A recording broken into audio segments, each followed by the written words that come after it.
Good morning and welcome to Get Secure. My name is Mike Blangiforti and I'm the host. I'm the VP of Marketing and Public Relations for Arrow Security. I'm happy to be joined this morning by Arrow Security's Executive Vice President and former Suffolk County Police Commissioner Richard Dormer, and Arrow Security's Executive Director of Operations and former NYPD Lieutenant Dennis Cirillo. Thank you, gentlemen, for joining me. Today's topic is going to be how to remain calm, composed, and in control during an emergency. But before we get to that topic, we have breaking news right now from Reuters. A judge has ruled that the NYPD's stop, question, and frisk policy is unconstitutional. Commissioner, stop, question, and frisk, controversial issue, has been for some time, but arguably has also helped to reduce crime in the city. Well, I haven't had a chance to read the decision of the federal judge, but I think people should understand that the federal judge has not, doesn't have the authority to throw out Terry versus Ohio, which was a Supreme Court decision which set up guidelines for police officers in a stop, question, and frisk situation. I'm assuming that her decision was based on the policy and procedures in the NYPD. And again, a lot of controversy about this because, as you know, murders, violent murders in New York City are down dramatically over the past few years. And the police department attributes this to their stop and frisk procedures. There were aggressive street enforcement to keep guns off the street. And then lawsuit was brought against the police department.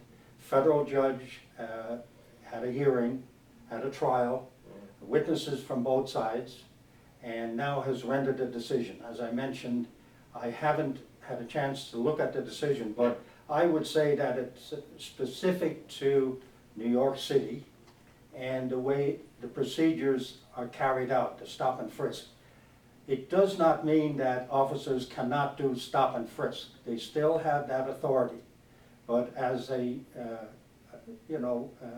procedure or policy of the NYPD, that's what we have to look at, because I think that's what she was zeroing in on. Right. So again, it's going to have an impact on policing in New York City. I agree. And both sides of the issue have good points. You know, our Constitution is very important.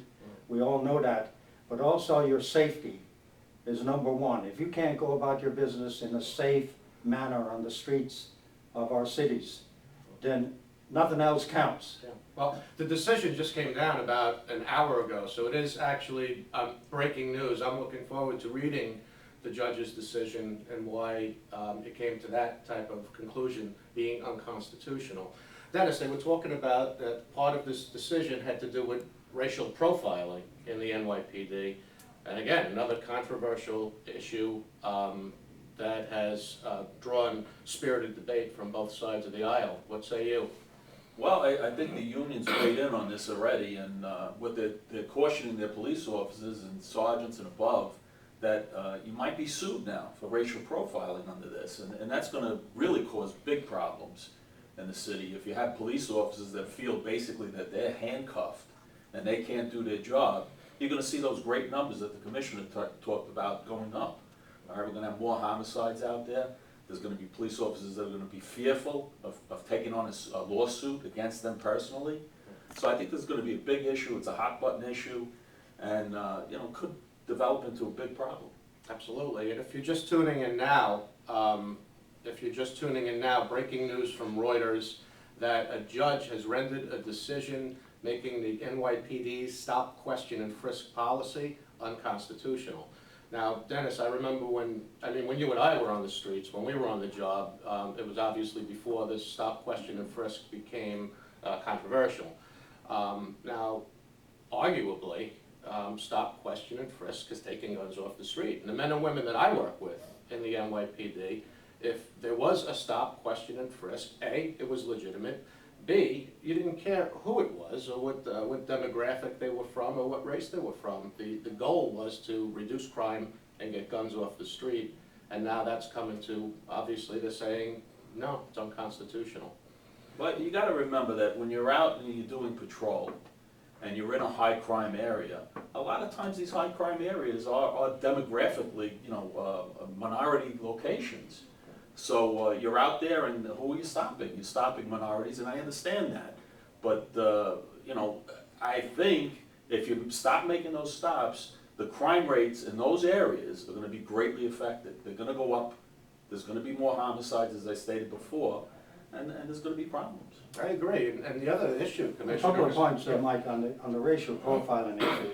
Terry versus Ohio and the DeBoer decision from the Court of Appeals in New York. And what is Terry versus Ohio, for that Well, decision? it gives an officer the authority. The Supreme Court ruled that an officer in a public place has the authority to question somebody who is acting suspiciously.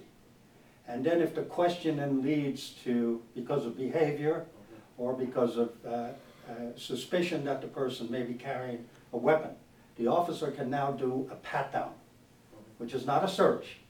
It's a pat-down of the outer clothing of the person. And it was very specific in Terry versus Ohio on what the officer could base that pat-down on. That's not going to change. The federal judge cannot change that Supreme Court decision. As Dennis mentioned though, what an officer now has got to worry about is if they got reasonable suspicion. And by the way, Terry versus Ohio and the officer's actions are based on behavior, not what the person looks like. Right. It's the behavior. Are they acting suspiciously? Is it a high crime area? Are they evasive when the officer approaches them? And just so the That's the folks, question. just so the folks know, there's different levels of legalities that the police have to follow. The first being mere suspicion, which is the lowest level, doesn't give the police many rights. Second is reasonable suspicion, as the Commissioner just mentioned, and the third being probable cause. What probable cause means that the police officer has enough facts that he can make a lawful arrest. But There's a scale here. In Terry versus Ohio and DeBoer, which is the New York Court of Appeals decision, which pretty much mirrors Terry versus Ohio. The officer can question somebody in a public place if they're acting suspiciously. It doesn't always lead to a pat-down. The person may explain why they're there. The officer is satisfied, and then the person moves on about their business. One other point I think we should point out about the stop and frisk. The bad guys are very much aware that this aggressive stop, question, frisk, or pat-down is occurring in New York. So they don't carry weapons. right, no, When the they bad- leave their bad- house, yeah, the bad guys are watching the you news leave the too. guns at home, which, the critics of this decision or the policy are saying that not many guns are taken off the street with these stop and frisk. But a lot of them are leaving them at home, or leaving them in their vehicles, or having somebody else carry them. And so they have reduced the violence because of that factor. And I think it should be pointed out that the fear of the cops finding a weapon on me makes the bad guy think. And so that's a good thing. I think we're going to lose that now because, as Dennis pointed out, officers and sergeants and lieutenants, these are the people at the operating level, are worried about getting sued. Yeah. They don't want to end up in state court or federal court for violating somebody's civil rights. And a jury can go any way on that. So what officer wants to jeopardize their family, themselves, Absolutely. their job? Oh, absolutely. It's going to impact the police officer's decision as to whether to take action or not take action. And that's significant. And right in line with stop, question, and frisk, Dennis, is this another controversial thing, putting another oversight committee over the NYPD. Another oversight committee. So you have the Civilian Complaint Review Board, you have Internal Affairs, you have federal prosecutors that investigate corruption, and rightfully so. But now, another oversight committee that's going to have prosecutorial power, subpoena power. What are we doing here? What are we doing? You're going to have a police force, the largest, and I believe arguably the best police force in the world. And you're going to handcuff the police, Dennis.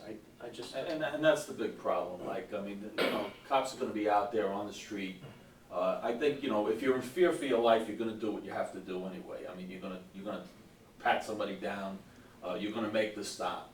But your routine patrol, where you're looking, you know, and you're driving and you see something that looks suspicious, all right, you may have had a radio call come over maybe a half hour ago about somebody looking through cars or what have you, and now you see somebody fitting the description. Now, do you start thinking in the back of your mind, well, you know, should I get out there and make this stop now? Is this gonna be deemed racial profiling? Do you now drive on?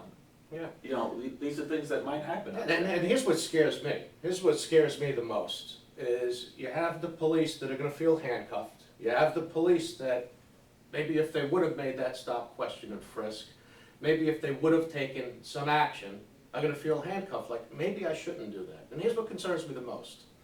How many stops would the police officer have made that gun, that bad guy, will now commit a crime, a victim crime, where somebody could be seriously assaulted or the victim of a homicide? And you have this city council that, you know, you have a mayor who's against a police commissioner who's against it, and a city council that's saying, hey, you know what? We don't care about the possible victims. We care about following what they perceive to be the best practices. They're gonna get somebody hurt or killed, right? Am I right or wrong?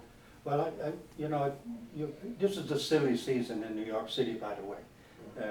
The mayoralty race is ongoing as we speak, and as, you know, we in the police business call it the silly season. Mm-hmm. And so people pander to whatever constituency they want their votes. The cops are caught in the middle of this thing, as always. They're trying to keep people safe. They're trying to keep themselves safe. And, you know, if they work within the Constitution, and individually, every now and again, there's an issue with the constitutionality of a stop and frisk, or an arrest, or use of force, that can be litigated in court. There's a process in place to take care of that. But it looks like right now, we're throwing the baby out with the bathwater with this decision. And, you know, it's tough to be a cop today. It is. Because you're on camera every day. Mm-hmm. Every time an officer goes out on the street, there's a camera on that cop.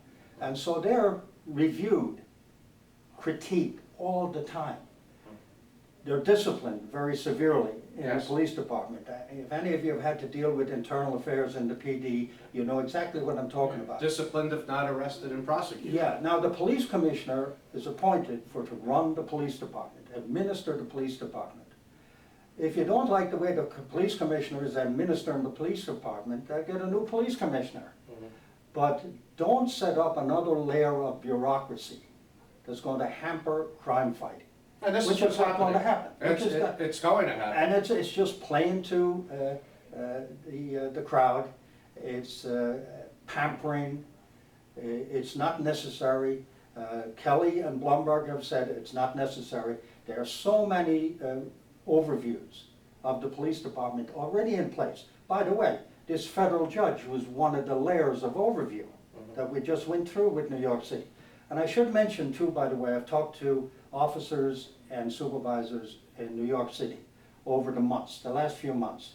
And they tell me the stop and frisk operation has slowed down dramatically. Cops are just not doing that anymore. So it'll be interesting in what Dennis says. Will the stats prove this out over time? It takes a while for the stats to show that this is going to have an impact on street violence, which, by the way, plague our minority communities. Minority communities, many of them, ask for stepped-up police enforcement. Absolutely. They've had their children shot, stray bullets, gunfire in their neighborhood. They want the police to do something about that. Yeah, which is why none of this makes sense. And you know what, and I hope that they are tracking these stats going forward, when they put this oversight committee in place, when they now stop, question, and frisk is unconstitutional. So city council members in New York City, if you're watching, pray that a constituent in your community isn't one of the stats based on your poor decision making. So enough said about.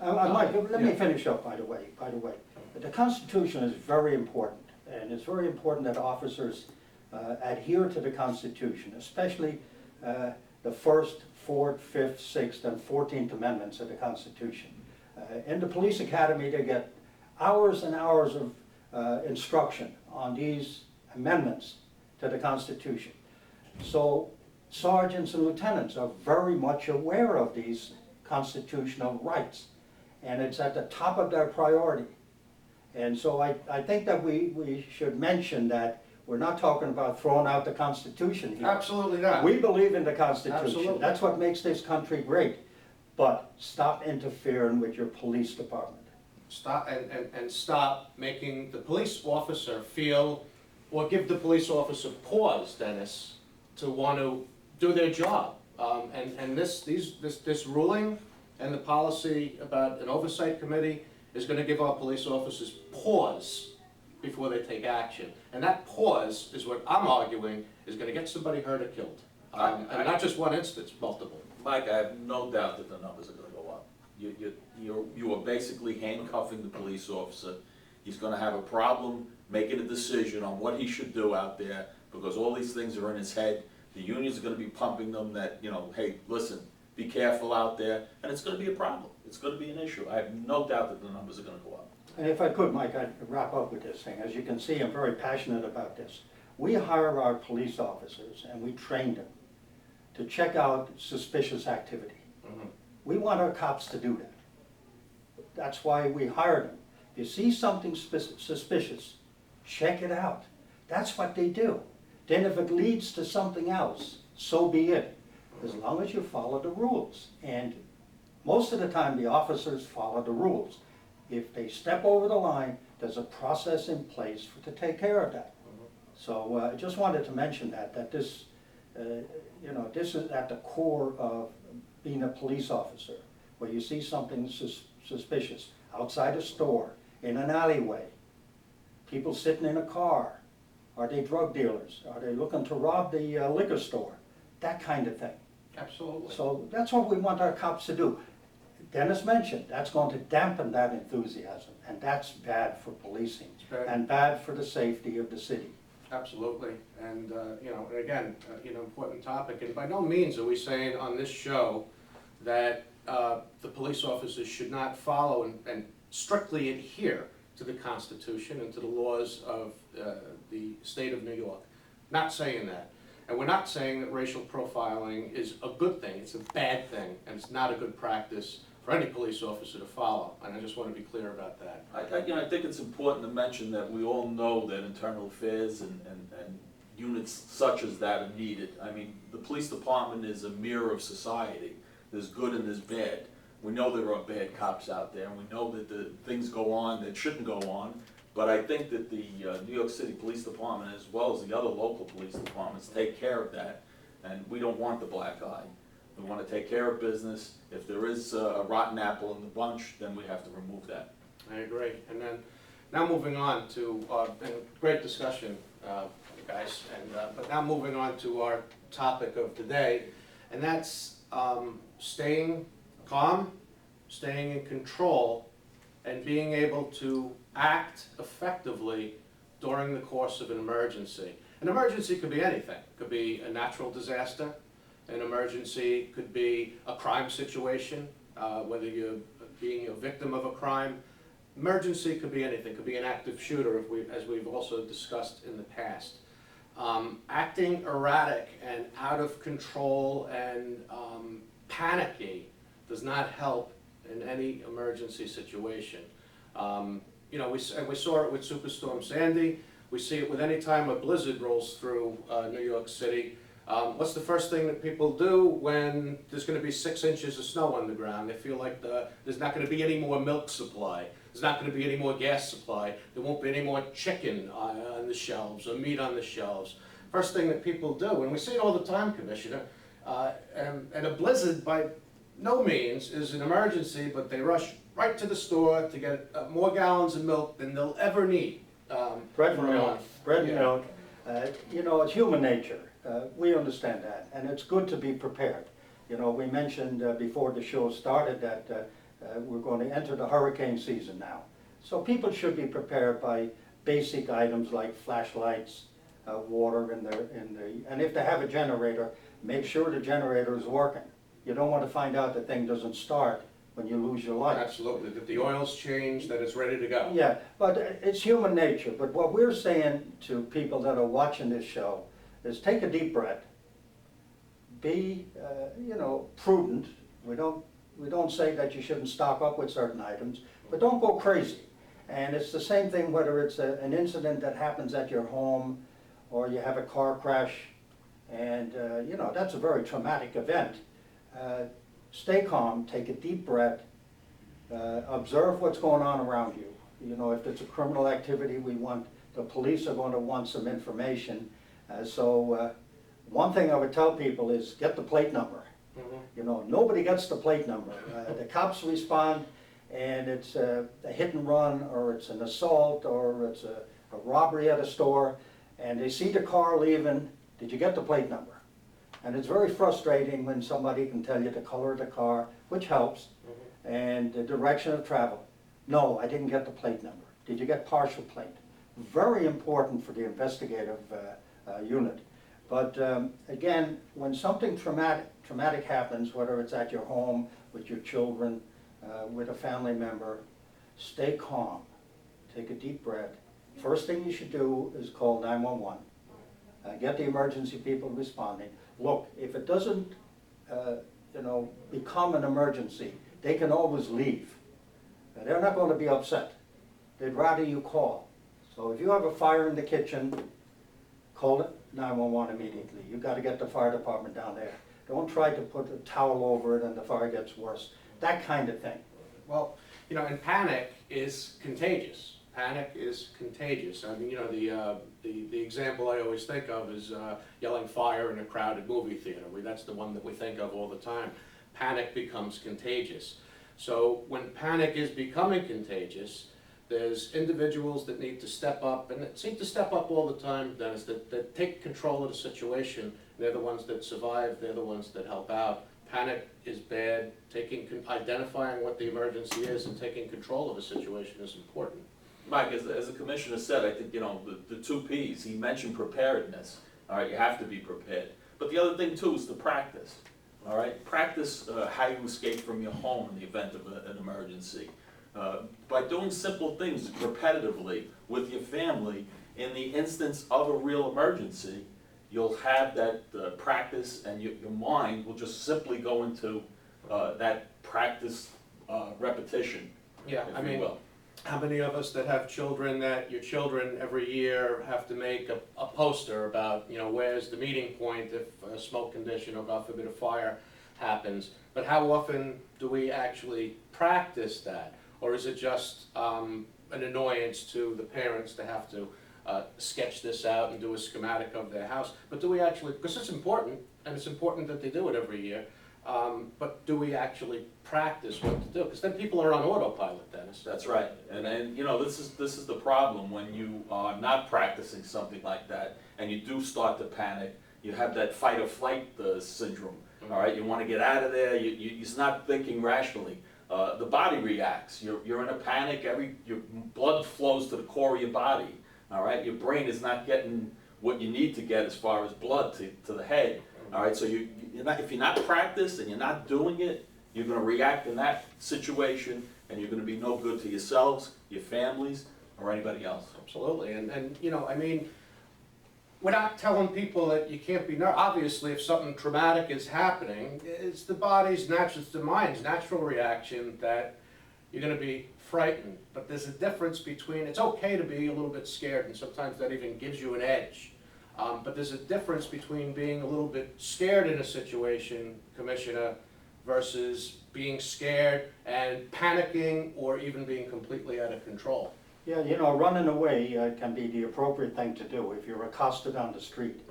Screaming as loud as you can if somebody approaches you. That scares away the bad guy in many instances. Be careful when you're, some safety tips. Don't walk alone at night in a dark area. I mean, that goes without saying. It doesn't matter whether it's a high crime area or not. It's just common sense. It's just the right thing to do. Just be careful. If you walk out of a building that night because you're working late, walk with somebody. Have the security officer walk you to your car. Sure.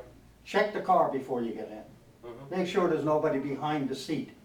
Look in and make sure there's nobody lurking in the back of your car. So you drive away and there's a bad guy in the car. But being careful all the time and aware of your surroundings. So when an event occurs, you have this as the repetition, this training in your mind, in your head, where you act appropriately to save yourself and help other people that might need assistance. Right, and you bring up a good point. You talk about making noise or screaming. And what a lot of folks may or may not realize that, you know what, on your keychain to your car, most of your cars, there's a little red button called the panic button. What do you think it's for? It's to make a lot of noise. And don't be afraid to push it. There's people that push it just to find their car in a parking lot. But don't be afraid to push that red button if you feel nervous or if you feel threatened. That's what the panic button was designed for. So making noise, whether it's if you're screaming, making noise, whether it's you're engaging the panic button on your car, you could, again, it's okay to be a little bit frightened, but have the mindset of knowing what to do and practice this, Dennis. I mean, Absolutely, and I think the commissioner hit on it too. Know your surroundings. I mean, know what's going on around you. I mean, today you see too many people with cell phones in their ears, whether it be driving, walking, not aware at all of what's going around them. And as the commissioner said, it doesn't have to be a high crime area. It just has to be a person out there that's looking to take advantage of the situation and do what they're gonna do. Right. All right, and you having your head buried into a cell phone and not knowing what you're doing or what's going on around you just leads to that being an easy, you becoming an easy prey. And you know, when I was training young cops, when I was either a senior officer or when I became a sergeant, one of the things I would always ask the commissioner in the car when I had the rookie, if you will, police officer driving me, I'd be, what street are we on right now? Where are we? Speaking to your point, Dennis, about being aware of your surroundings, one of the first questions I would ask, what street are we on right now? Where are we? Are we heading north, south, east, west? And what street are we on? And how surprising it was for the rookie cop really to look at you during the headlights like, I don't know. Well, it's important that you do. You know, I just had a flashback. I have to tell you a quick story. Midnight, I see a car pulled over on the side of the road. I pull up behind it, walk up. There's a female in the car, and she's obviously upset. She's in distress. But she wasn't intoxicated. She was coming home from work, and she just didn't feel right. She pulled over. So I said, look, let me get you an ambulance. Let me take you to the hospital. She was adamant she didn't want that, and I understand why not. She said, I live in the neighborhood. Could you follow me home? Which I did. We get into the neighborhood, we make lefts, right, turns, and then suddenly she pulls over and she faints. She faints, she's out. Now I have to call for rescue. I don't know where I am. Because I wasn't familiar with the area, I didn't pay attention to the streets. I had to run up to the neighbor's door, knock on the door and say, what's your address? He thought I was crazy.